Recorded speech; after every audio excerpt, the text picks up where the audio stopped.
Lucy Parsons. Welcome to today's show. Today we're talking about 5 tips for success at Religious Studies A-Level. Now, Religious Studies is a subject where you really have to know your stuff, your facts and your information, but there's also some of the most profound and difficult ideas had by humans to get your head around, because it contains philosophy. So some students need quite a lot of help to be able to study it effectively. That's why I've got Chris Eyre on the show today. Chris Eyre has been a Religious Studies A-Level teacher for 25 years. He's taught in secondary schools and a sixth form college, and he also has a large number of years behind him as a senior examiner and has written textbooks on the subject. So he really is the perfect person to help us today. But it's not just the podcast that I've got to share with you that Chris has contributed. He is also teaching the How to Revise Religious Studies A-Level Masterclass in the Extraordinaries Club on the 23rd of September. And I've seen Chris's slides for this already, and they are really, really excellent. So I'm really excited to share this with you. So the things that Chris is going to cover in the How to Revise Religious Studies A-Level Masterclass are how to ensure you have the religious literacy to succeed at A-Level. So this is basically the background knowledge that you need to kind of support what you're learning in the background. What the right kind of effort looks like for Religious Studies A-Level, so you don't waste your valuable study time revising in the wrong way. The 3 stages of revision for Religious Studies, so that you can make sure you're doing the right things at the right times throughout the 2-year course. Active revision techniques for Religious Studies, so that you stay engaged with your revision and improve your marks. How to write coherent arguments that earn higher level marks, and the writing tricks that make it easier for the examiner to give you high marks, as well as much more. So if you or your child are studying Religious Studies A-Level, I would be really delighted if you signed up for the masterclass. I will include the link for the masterclass in today's show notes, and you can find those at lifemoreextraordinary.com/RS A-Level. So that's all one word, RS A-Level. lifemoreextraordinary.com/RS A-Level. Okay, let's get over to the interview I did with Chris for today's podcast, so that you can hear some of his key tips and get a flavour of his approach, so that you can see whether the masterclass would be a good time and money investment for you. Enjoy the interview.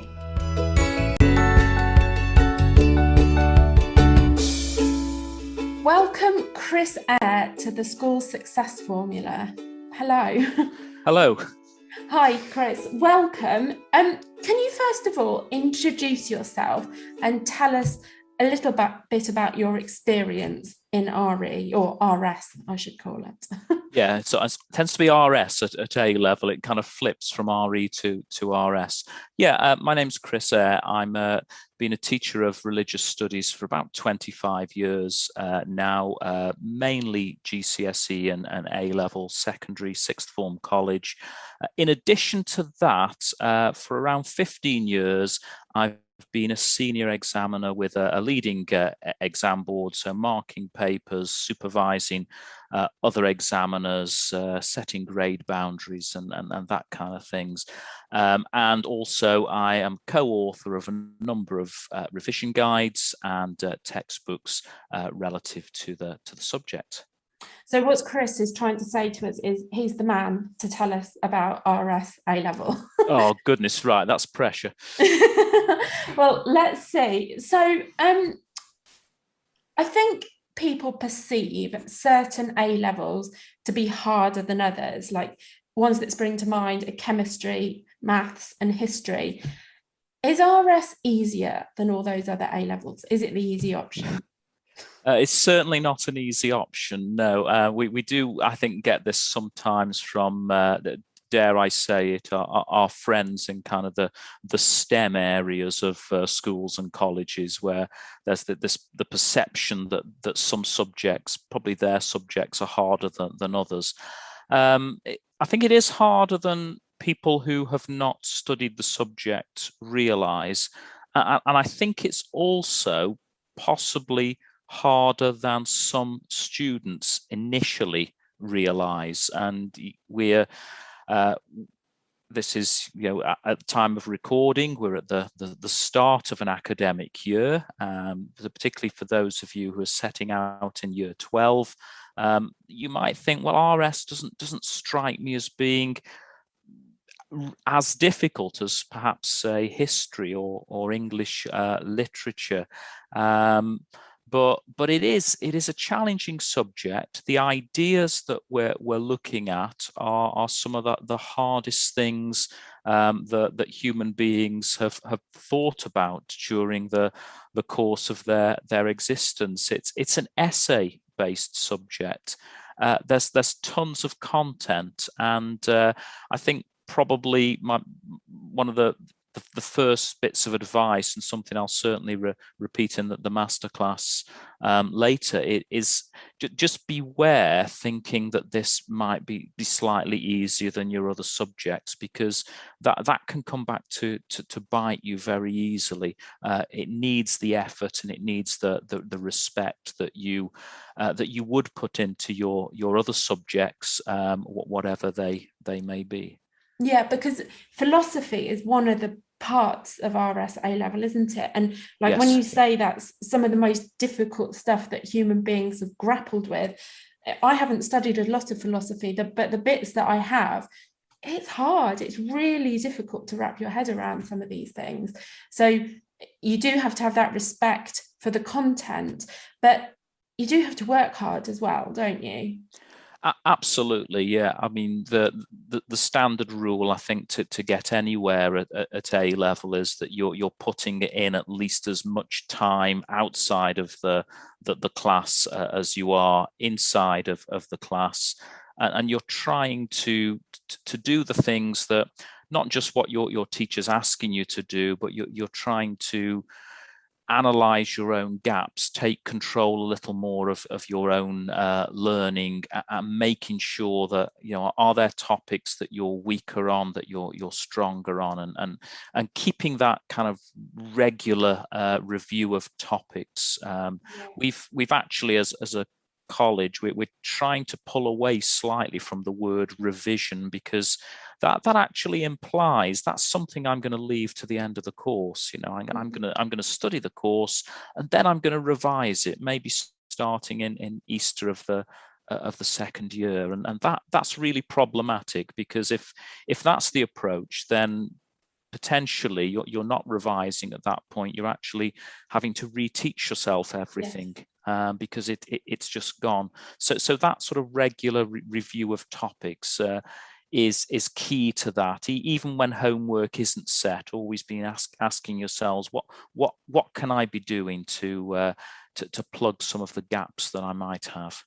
Yeah, and I published a podcast and blog post a few weeks ago with 3 tips for new year 12s to start the sixth form right. And one of the things I said in there was, right from the beginning, be making sure that you are fully understanding the concepts that you're being taught. Yes. And not kind of parking it for later, because that's when you really fall into problems in A-level study. You really need to be thoroughly understanding everything as you go along, don't you? Yes, it's about being on top of things, because otherwise you'll get to a point where everything just piles up, and you don't feel great about that, and that just increases your stress in the long term. Yeah, definitely. Okay then, Chris. So the big message there is treat A-level RS with as much respect as you would for any other A-level subject, and put the work in, basically. Absolutely. Okay, fantastic. So what do you need going into A-level RS to succeed? So kind of what are you bringing with you into the first weeks of study? You're bringing with you a number of things. It may be that you're bringing with you a GCSE in the subject. Now, depending on the school or college that you go to, that may or may not be a requirement. But if you have done GCSE in RS, don't metaphorically or literally throw those notes away. Don't put them in the box and say that's done with, because a lot of the content that you've done at GCSE is a foundation potentially to what you're going to do at A level. There are philosophical and ethical themes. There are studies of religion. So don't throw away your GCSE. Bring an open mind with you. You're going to find concepts at A level that are challenging, that are very different, that are hard. So bring an open mind, bring a work ethic.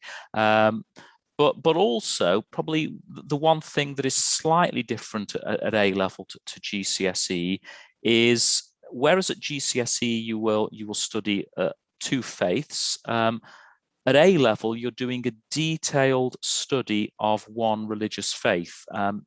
Your teacher or your school will choose in almost all cases what that is, whether that be Christianity, Islam, or Buddhism, Judaism. Your teacher probably will choose that for you. Now that requires that you kind of, for a third of your A level, are looking at the world through almost that religious lens. You may or may not be a person of faith yourself. It may or may not be that the faith that you've been brought up in. And sometimes, even if it is the faith you've been brought up in, you think, well, the faith that's in the textbook doesn't quite represent how I was being brought up. So I think it's important to do the background reading. If you know that your school is going to be teaching Islam at A level, be thinking about what books can I read going into year 12 that will give me some background, because probably, I say this as a teacher myself, sometimes we're very bad at assuming that people know things that they don't. So try and get some background reading, particularly in the faith that you're going to be studying at A level. Yeah, and I suppose if you have been brought up in the faith that you're studying, you do kind of have a bit of an advantage in some ways, in that you've got that hinterland of knowledge. But I suppose in some ways that could be a disadvantage as well, because you could get a little bit lazy, because you kind of assume that, having grown up in it, you know it all, but maybe you don't know it all because you know what's done in the particular place where you worship, but you don't know how it's done everywhere across, in every church or every mosque or whatever.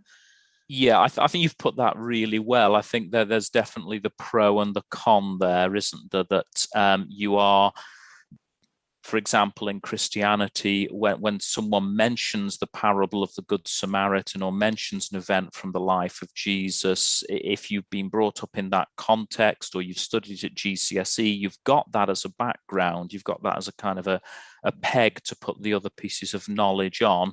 But there is, as you say, that risk that we talk a lot about worldviews increasingly in religious studies, and there isn't necessarily one Christian or one Muslim worldview. That there are a number of different, often valid interpretations of texts and of teachings. So it is, as you say, it's both an advantage and a disadvantage, which makes, as we said, that the case for wider reading. Yes, yeah, wider reading. I'm always talking about wider reading at A level, and it's just so important to get that breadth and depth of knowledge, isn't it, beyond what is possible to deliver in the classroom setting. Yeah. Okay, then. So how important are facts and content for RS A level? It sounds a bit like quite a lot of it is based around ideas, but is much of it based on stuff that you just have to learn? I think it is important, but there are, so typically the way the A level is organised, there's 40% of the marks is for AO1, which is for knowledge and understanding. So we might think of that's facts, that's information, that's awareness of different ideas. And then 60% is for the assessment, is for the evaluation. So that's putting an argument, weighing up the relative pros and cons of different sides of the case. I think as far as my work with students goes, I would say that the content is the thing that students initially feel a little bit more anxious about, because there are so many people who've said so many things, who've got so many ideas. How am I going to remember all of this? And it is important to remember a lot of that, and to remember a lot of it in depth for high marks, but it probably won't be the main thing. But that said, it's often the first thing. One analogy I use with students is the analogy of baking a cake. So if I'm going to bake a cake, I actually need the ingredients in the cupboard. And understanding the content, actually knowing what Immanuel Kant says, or what Jeremy Bentham said, or what different Christians think about life after death, that's the ingredients in the cupboard. Now, the skill then comes of how can I combine those ingredients in a really interesting way to make if we extend the metaphor, to make a really nice cake. But the first thing is having the ingredients in the cupboard, and without that, we'll struggle. I hope that generally I could write a very good essay, but if you ask me a question about how a car engine is put together, or the best ways of, I don't know, assembling a shed, the fact that I can write a good essay isn't going to help me to write a good essay on that subject. I need the ingredients, I need the knowledge and the understanding, and then I can do something interesting with it. Yeah, I think that stands for any academic subject, really, doesn't it? Yeah, you need that factual, knowledgeable foundation, and then from there you can get into the interesting bit of kind of discussing it and having ideas about it and evaluating it. Absolutely. And all that kind of thing. Okay, that's really useful. So the foundation is that knowledge and understanding. But generally in A-levels, my experience is that A-level exam questions are generally testing higher order thinking skills. So they're not saying, what do you know about this? They're saying, what do you think about this? Basically, that's the big difference. Is this true for RS? Is there more of a balance towards those kind of thinking skills in terms of the way that RS questions are structured? Yeah, there is, and this might sound as though I'm going to slightly contradict what I've just said, but I don't. Hopefully, I'm not. But I think students initially, their worry is the content. It is the knowledge and understanding. But actually, when with my examiner's hat on, when I'm marking exam papers, very often what prevents people from getting the really high grades isn't the knowledge and understanding. It is the AO2. It's the evaluation. So as much as we need the ingredients, we then come on to the what are we doing with the ingredients. So can I analyze ideas? Can I develop my AO2?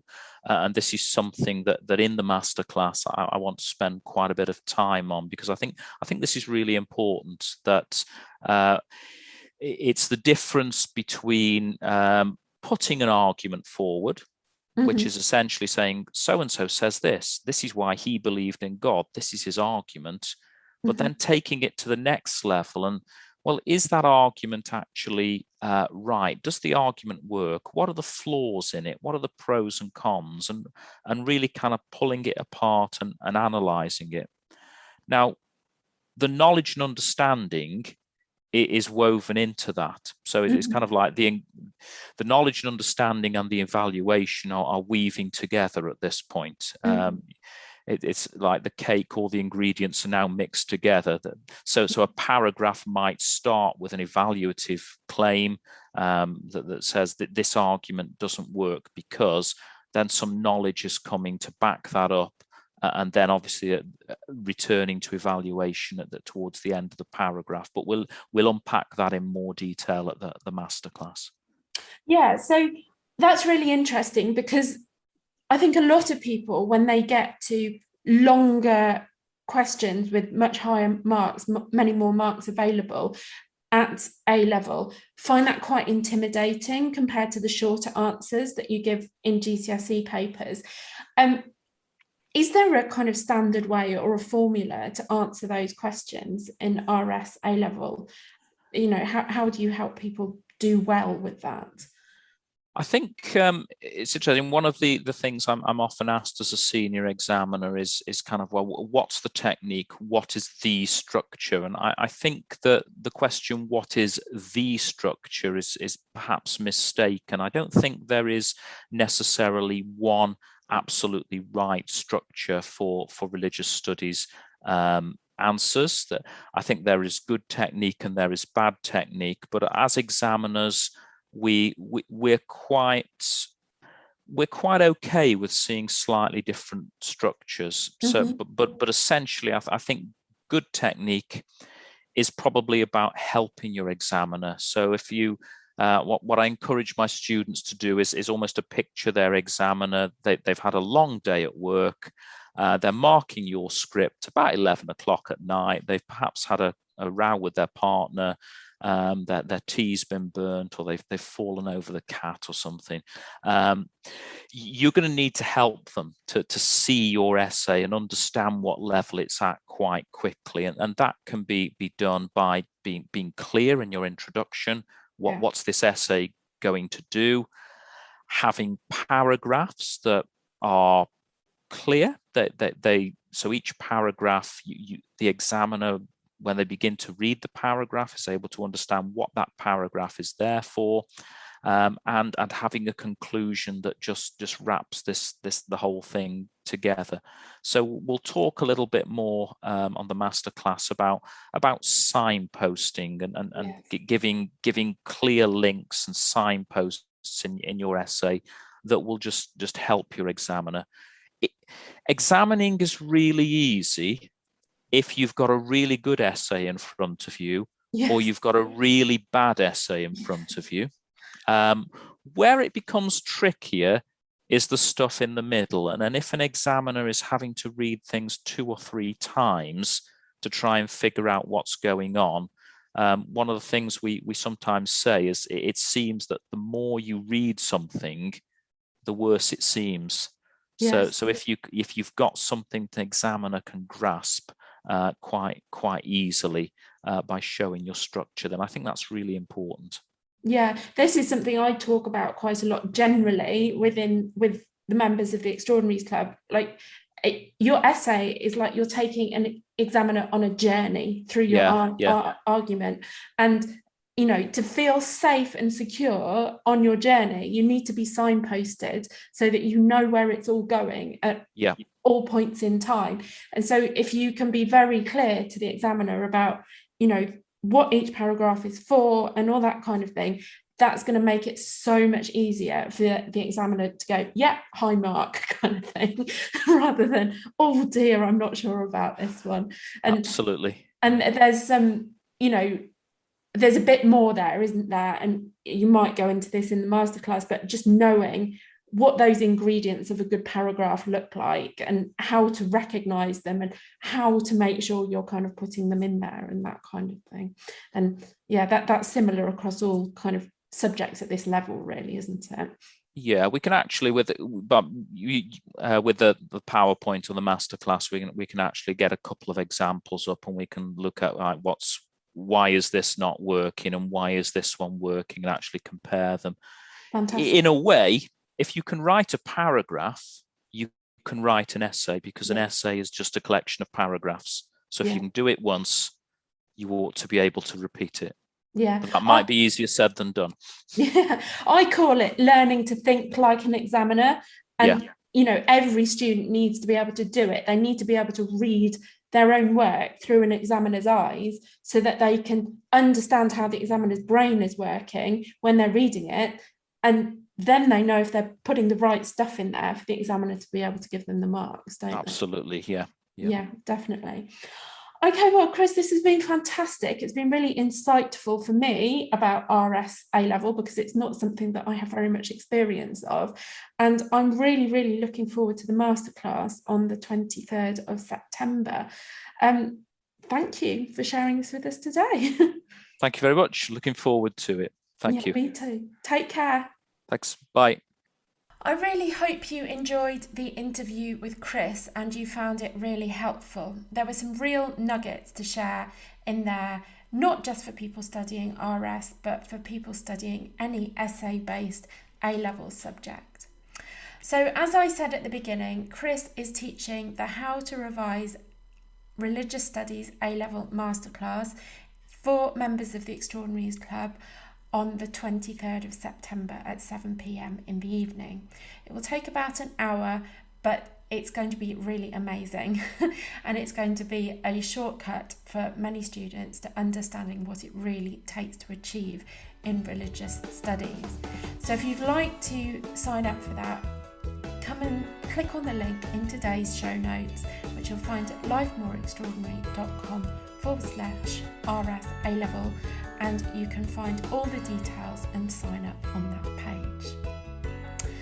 Thank you so much for listening. Have a wonderful day and goodbye.